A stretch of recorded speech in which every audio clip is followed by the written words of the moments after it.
Welcome back to Funnysad. This is the show where two comics interview their comedian friends over the tweets that they want to hear their friends explain. There's two hosts. I'm one of them, but methinks there be a second. And it's me, Vanessa Dye. What a lob, baby. What an alley-oop. Yeah. I just throw it up there, and I know she's going to dunk it. she's going to be right there for it. We're like Shaq and Kobe when they were cool. Yes, yeah. You guys are in sync right now. Well, it's hard to be in sync from across the country. Vanessa, you are in Virginia, right? I'm in Virginia, yep. I am in Seattle, and today on the show we have Jake Silberman. Say hello to the people, Jake. Hello, thank you for having me. Yes, we got an East Coast, a West Coast, and I am right in the middle broadcasting from my parents' house in Minneapolis, Minnesota. I've heard of this town in the news this year. I don't know. Every time I'm out in Portland, people are like, Minneapolis, what is that? Indiana? I'm like, no. And then this year they're like, oh, we know exactly where that town is. We've learned all about your city for the worst fucking possible reason. So yeah. I feel that. Yeah, what a horrible coming out to the rest of the country from Minneapolis. It was, yeah, I was like, no, it was like an okay town before this bullshit. Like, you should like, but yeah. Was it though? Well, maybe I didn't know, you know. But the whole Midwest, no one in the West Coast, they're like, what? Like, I've dated girls who are like, I could not point your state out on a map. I have no fucking clue where Minnesota is. And I'm like, all right, well, you know, we just feed the country. It is what it is. That is really crazy. I mean, it's crazy stupid for people not to know the states, though, right? At some point, you gotta at least know the major airports, I feel like, right? But yeah, at least. Know. Maybe not. I don't know. Maybe that's me being a douche. I have no idea. No, it's not you being a douche, man. You're not a douche for knowing there's only 50 states. There's so many mnemonics. There's a whole song, Alaska, right. Alabama, whatever the song is. I don't know. Right, totally. Yeah. Like, wild. Excuse you for paying attention in geography class. Like, I'll point out the Galapagos Islands to you guys. They're further out in the ocean than you thought. I'll tell you that. You give me a map. Okay. I'm a real demon. Man. Wow. All right. Now you're getting international waters. That's fucked up. I know. All right, Vanessa, you wanna pull up the first tweet? Yeah, I'll start us out. The COVID vaccine card looks like a 10% off coupon at Cracker Barrel. Yes. I thought that was hilarious. Oh, doesn't it just seem kind of like, for how historic this vaccine and this year was, they really skimped, and like, I don't know, like, it just seems like it's so easily faked. Like, it just seems like a shitty mail-in coupon to me. I thought, you know, maybe a lamination thing, and also it can't fit in your fucking wallet. So it's like, this is awkward shape that they have all this extra space, which you didn't need because it's only 2 fucking shots or 1. I don't know. I just feel like, I don't know why I expected America to get anything right, honestly. So this like totally actually makes a lot of sense that the vaccine card would be misshapen and easily like photocopied. Like, you could easily just make one yourself. But, you know, what did I expect? I don't know. You know? Yeah, I was about to say laminated when you brought up that point, where I was like, could you at least laminate it for me? Yeah, like, and I'm gonna spill coffee on it. It's, you know. Also, like, done. Ooh, speaking of coffee, 1 second. I forgot I had coffee over here. Yeah, if there's anything the pandemic taught me, it's that my lifelong aversion to people was well warranted, I think. 100%. Every time I'm back, every time I go to the grocery store, it just feels like a passive-aggressive Thunderdome. You know what I mean? Just... Dude, it's nuts. It really is just like, I don't know, did you guys, there was like this, at some point, a vibe of like, you know, we're going to come together as a country and we are going to love each other as Americans. And like, doing shows again and like being around people, I'm like, that is not going to happen. Like, no one likes each other more. We might even like each other less now, which, you know, I didn't even know that was fucking possible. But yeah.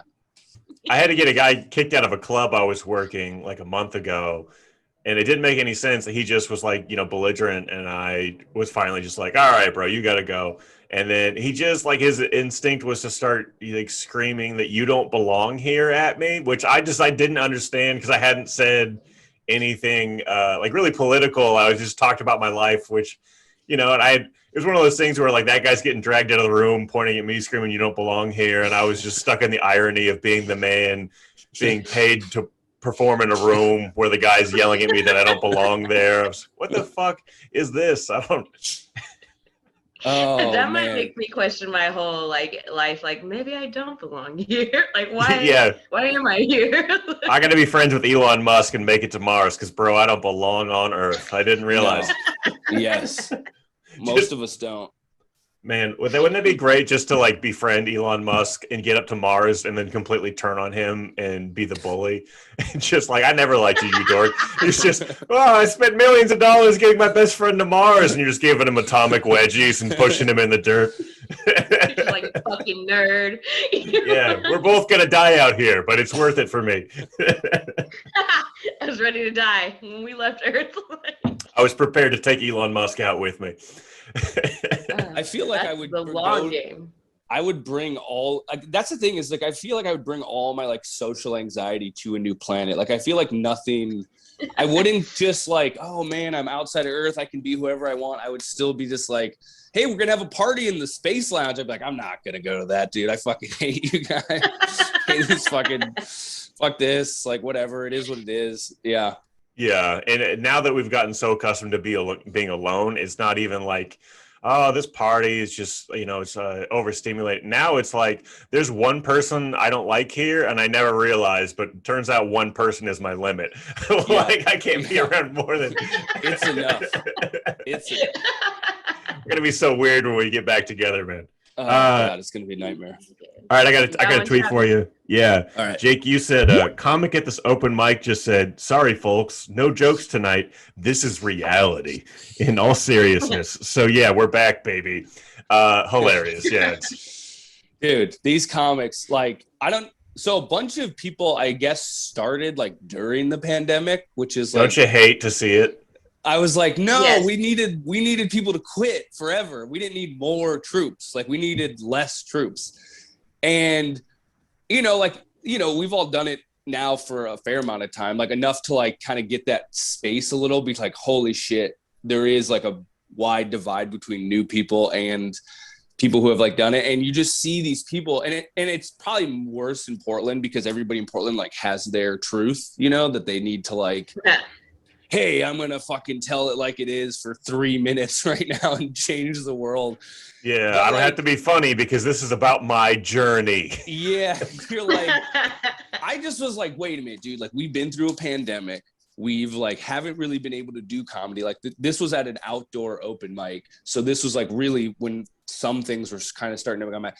I'm like, so we've done a pandemic. We're at an outdoor open mic. Everything is fucked. And the best you got is like, hey, here's my manifesto. And I'm like, dude, you started comedy for this? This is like what you thought you needed to do with your fucking life during a fucking global pandemic is come here and speak some fucking truth to power. Like, I don't know. I just have less patience for that now because Portland has just ruined me from all that shit for so long.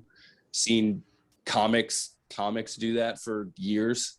I closed out an open mic like a couple weeks ago, and it was insanity. It was actually kind of fun to watch. Yeah. This comic came up to me, and it was weird because, social distancing, I'm sitting by myself, I got a mask on, and I'm watching the show, and this comic sits like a table away from me, and then he moves and sits right next to me, and I'm like, okay, what's going on?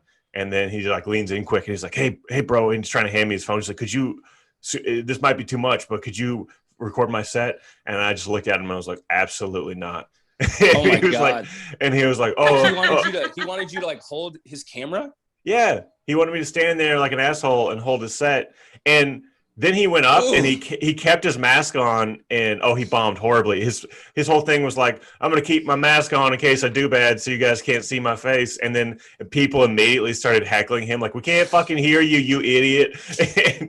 And then he just but it was like very racial too. Like his whole set was extremely. Travis, cut the tape, Travis. Come on, Travis. We've never. Travis, well, I don't want this recorded anymore, dog. Cut the tape. delete. Well, I'm so glad I didn't actually record it either, because I know he was like flailing, and I knew if I was standing there recording him with the camera, he would just be like, "Look at this big white guy recording me with the camera, this racist ass." And like he would have tried to like pull me into it and make me look like an asshole. This is your phone, douchebag. I'm headlining that open mic in a few weeks, and I'm Hey. stoked, so. My house is don't know if my roommates are dead house, and I love it. Yes. I liked it because I lived in a house like that. Yeah. It's after living with fucking I lived with fucking 4 dudes, 1 bathroom for a long time in Portland, and I moved into this thing, and it's like now it's 3 bedroom, and each bedroom has its own private bathroom. So it's like there is dope. No roommate interaction. Like, and I live with 2 comics, but we're all like kind of keep to ourselves. And yeah, there'll be 3 days where I'll be like, I don't even know if anybody's fucking home. I'm getting older. I'm just like, I don't need this, like, hey bud, like let's drink some beers in the living room. Like, I don't drink anymore. I don't need chit chat. I'm just, some ways the pandemic was kind of fucking dope. Like I really hope, I liked my little box at some point. I mean, sometimes I wanted to die, but other times I'm like, this is okay. I don't have to see 30 people a night who 10 of them I deeply dislike, I can just fucking hang. So yeah, it's as I enter my sunset roommate years, this has been a good change for me. Sunset roommate years. So you're working your way out of the roommate situation, or you're just working your way out of? You bought a van. So, oh God, you bought a van. Yes, oh no. Okay. You have to be one of those, Jake. Yeah, be one of those. Yeah. You guys are gonna see me. You're gonna be in New York next thing we know. You're gonna be that guy in the parking lot trying to like explain to people how great it is to live in a van, like slapping it, just like, yeah, man, I don't pay for a single hotel with this thing. Cut to me being like, show me the bucket you shit in, Jake. I want to see. Yeah, it doubles as my fridge, so it's great. I've run into a lot of those guys on the road, and that is always like it's so funny because they want to talk about certain parts of it, and they really don't want to talk about the other parts of it. But yeah, I'd be lying if I didn't say I was looking at like Sprinter vans. Dude, like, hey man, the plan was potentially to move into it. I don't know if that's going to happen ASAP because I'm kind of I have this like weird little fucking DIY like documentary tour that I'm planning. And I'm leaving like June 1st, and I don't think I'll have like time to build the whole thing out. So I'm about to be sleeping on like a fucking slat bed. I mean, it's going to be roughing it for a couple months. I'm not going to have the Instagram like, oh man, everything is great. Like it'll be like, this is the bucket. It's my pillow. It's my toilet. It's my fridge. It's my best friend. It's the only I've drawn a face on it. It's the only thing that talks to me anymore. You can catch me at the Chuckle Fucker in Oklahoma. Like it'll be whatever. The pandemic messes with me sometimes because I really went hard on the road when I was younger. And then I really, at the beginning, like right before the pandemic, I literally said this out loud where I was like, I think I finally, like got into a place where I don't have to work the road like that. I can kind of fly in somewhere, and I have connections that I can set up some shows. And like my life is with like my quality of life was increasing so much. And then this happened, and now I'm like, I guess I'll get a Sprinter van and I'll head back to Albuquerque. I mean, you're gonna need a fucking big ass van, bro. If it sucks, you'll see me light that thing on fire and move on with my life. I feel like that's a really comedian way to move on with your life. Is just light everything on fire and walk away. People, like full coverage things. first. I got a tweet for you, Jake. Comedy is slowly coming back, bringing back the wave of truly insane people who should not be in public nor attempting to entertain. Pretty self-explanatory, I guess. Yeah. I just wanted to talk about these crazy fucks, man. Like, I always try to explain that to people when they're like, I did a show on Thursday and there was some drunk ladies trying to ruin the show just by like talking, and then he got mad because everyone told him to shut up, and then this one lady like drunkenly like walked up by the stage and was like pretending to talk to somebody, and it was like, what are you doing? Get out of here. And my friends were like, I don't know how you deal with those crazy people, and I was like, oh no, those are the normal ones. Yeah. Right. I have some control over them because they're the audience. Dude, the peers, the people who also do this are, wow. Yeah, I mean, it's like comedy is so open. It's just for anybody to walk off the street and be like, I'm a comedian. And the worst is when the crazy people are kind of funny. So people are like, let's just ignore all of the clear and present danger with this person. It's better when they're crazy and not funny, because you're like, yeah, this guy sucks and he'll be out of comedy in 3 months because no one will book him and people will shun him. But the really dangerous ones are the ones like, this guy's kind of funny, clearly still insane, and no one is mentioning that because he's funny. And then you're just like, all right, this is not going to end well. This is not going to end well for anybody. Well, do you remember the story of the schizophrenic guy in Seattle that hit Dylan Avila with a bat? You remember that? It was like on the news, right? Yeah, it blew up. It was a national story. Yeah. And I'll tell you, I was hanging out at the Comedy Underground a lot at that point, and there was, it's in Pioneer Square, and there's a lot of unhoused people there. So like the open mic would be like 50% just people who are hanging out in Pioneer Square anyway. Right. Which is just such a wild thing. But I remember that guy put his name on the open mic, and he wrote down Jesus Christ. And I was like, hey, so we're not actually going to put that guy up, are we? And then the manager at that point was like, well, he put $1 in the, pay the manager $1 bucket. So he's going up. And so, I introduce him, and then I'm sitting in the back, and he's waving a giant like double-headed dildo around, screaming about how he's Jesus Christ. And the manager was like, you got to go get him off stage. And I was like, the fuck I do, bro. Like, no, he's headlining this shit. I'm not, this is not my job. And then he just went to another open mic and got made fun of, and came back the next week with a baseball bat and hit Dylan Avila with it. And it sucks. Like, he's got like a one-man show and a book about it. But it was a bad scene. It gave him like brain damage and stuff.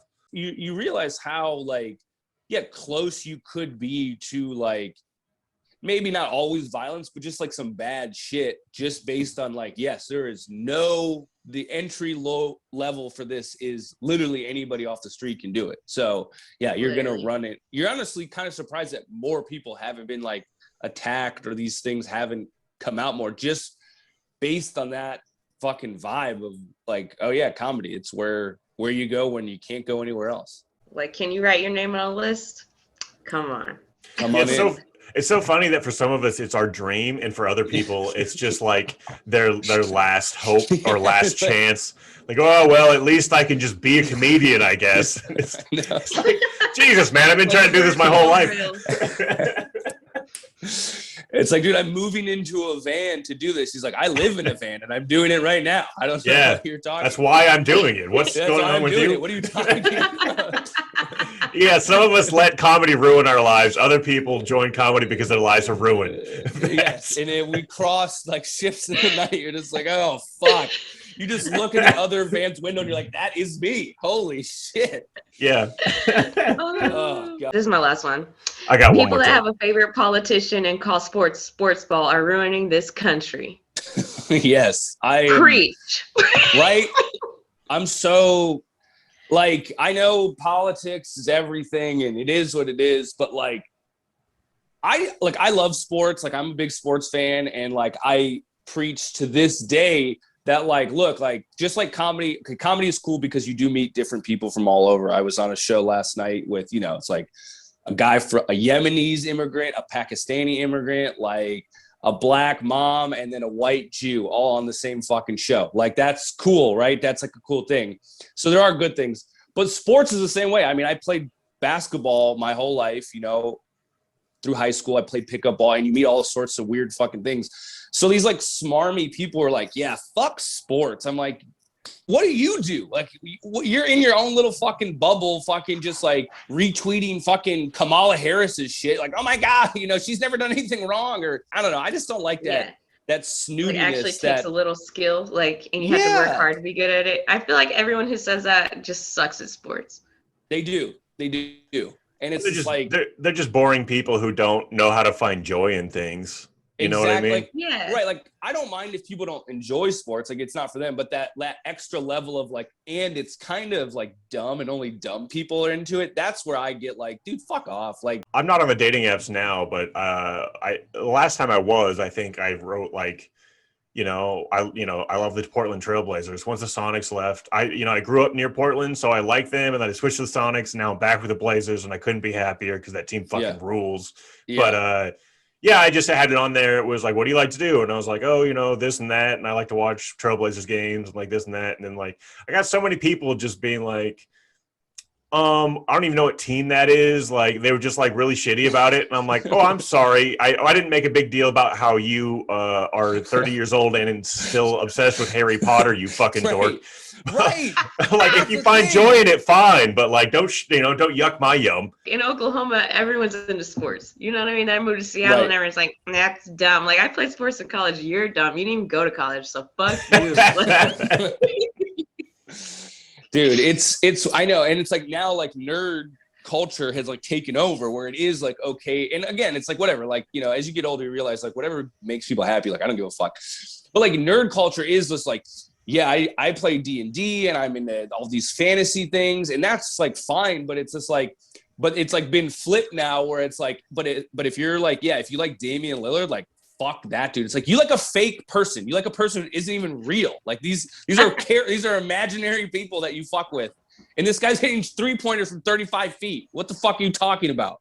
And what's really crazy is they obsess over these imaginary heroes. But a good example of like a dystopian hero situation is that the Portland Trailblazers have a deal with McDonald's where if the Trailblazers score 100 points, everyone in Portland gets free nuggets. And I'll be goddamned if Dame isn't hitting that 100-point shot almost every single night. I mean, the hungry people of Portland are watching this man waiting to be fed. How is that not a hero? You know what I mean? Like, yeah, Aragorn's cool.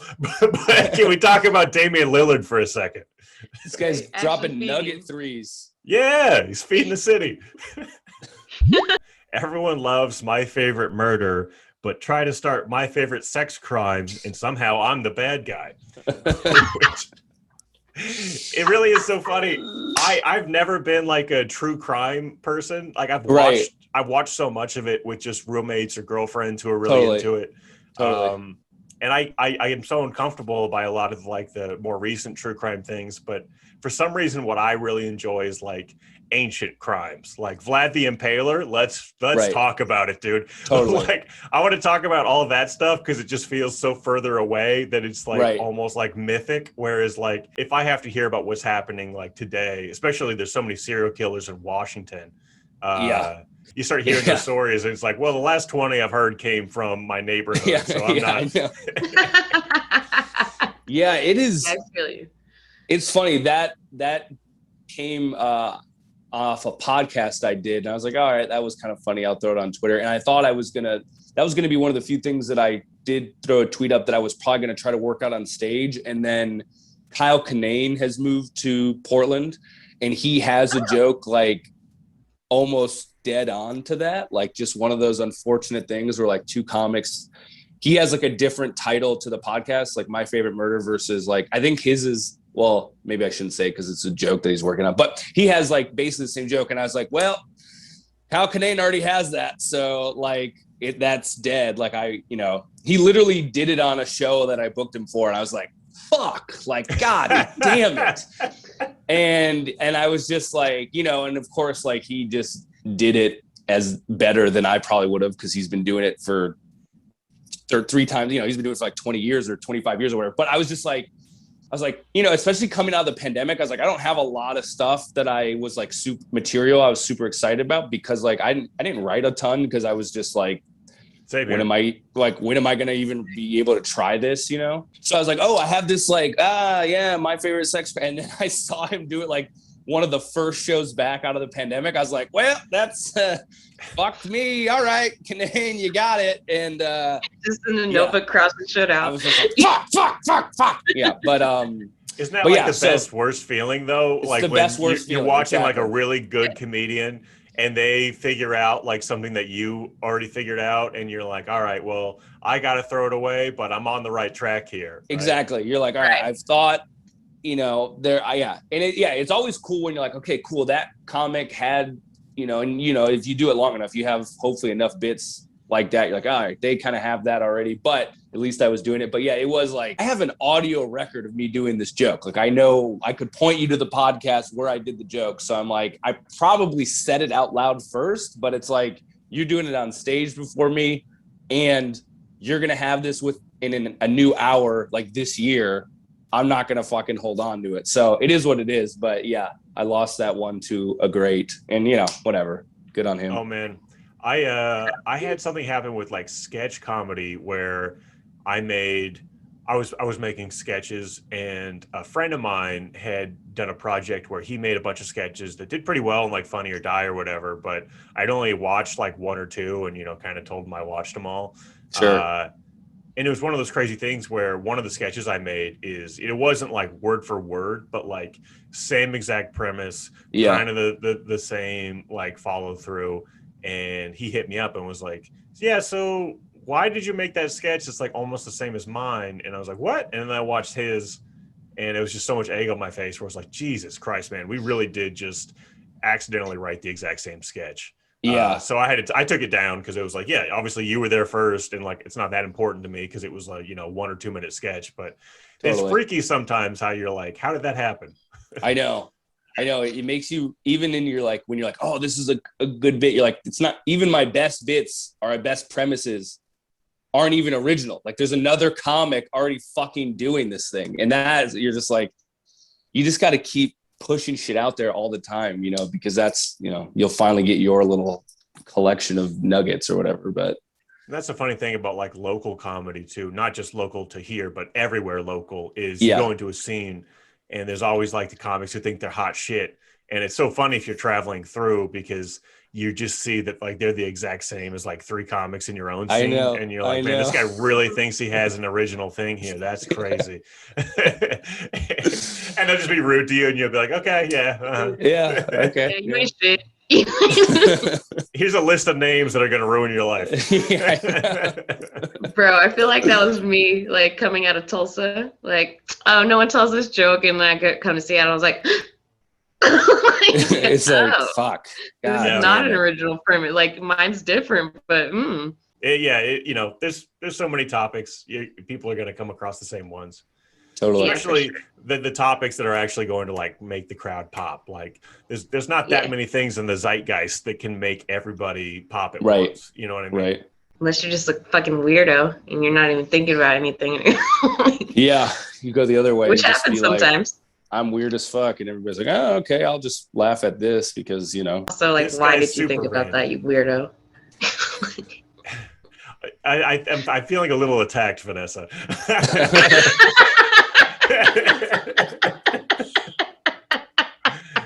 It wasn't a personal attack, I promise, Travis. No, I know. I've been, I'm quarantining with. But now with that I Chase, think about it.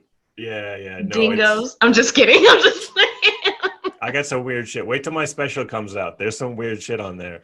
Jake, did you want to promote anything? I know you occasionally write for the Willamette Week. Once in a while they hire me to do something there. My biggest thing is just if people want to check me out, just the YouTube channel is kind of where I'm putting everything these days, is like, and it's just my name, Jake Silberman. I have a crowd work special on there that's came out through Helium Comedy Records, and I do different videos, putting out some more sketches soon on there. So that's kind of where I'm throwing everything. That's like the one platform I felt like comfortable with, because I can it's not just like instantaneous. Like it takes a little more time to build, and and then hopefully this like weird road trip documentary might be out there, might be out somewhere else, depending on if anybody pays for it. And then if you're in the Pacific Northwest, or check my website for dates, I'll be putting stuff out there. It's just thecomedianjake.com, and that's where I'll post everything. But thanks for having me. I'm gonna hit the road any moment now to go to Sioux Falls, South Dakota. So Attaboy. Wish me luck, boys and girls. I'm doing it. Hey, go Jake. You got this. Yeah. All right. Thank you guys for checking it out. As always, subscribe to my YouTube if you haven't already. Check Vanessa out at Nessa the Dawn on Instagram and Twitter. I'm at Travis is Joking on Twitter and Instagram. And check out my Patreon. You got to find a link for it because it's adult content. It's just a bunch of pictures of my butthole. That's not true. Hell yeah. But Which y'all want to see. The way my Patreon works is I pick a patron of the month and a charity of the month. I give half of the money to the patron, 25% to the charity, and then I use the remaining 25% to do things like, I don't know if you guys saw the truck buttholes video, but I made truck buttholes. Hell yeah. That was awesome. It exists now. So there we go. That 25% was what's going to make more dumb shit like that. Hell yeah. All right. Thank you. Thank you everybody for checking out the show. Thanks for doing it, Jake. It was great talking to you. Appreciate it. You too. I'll see you guys soon. All right, man. Have fun in South Dakota.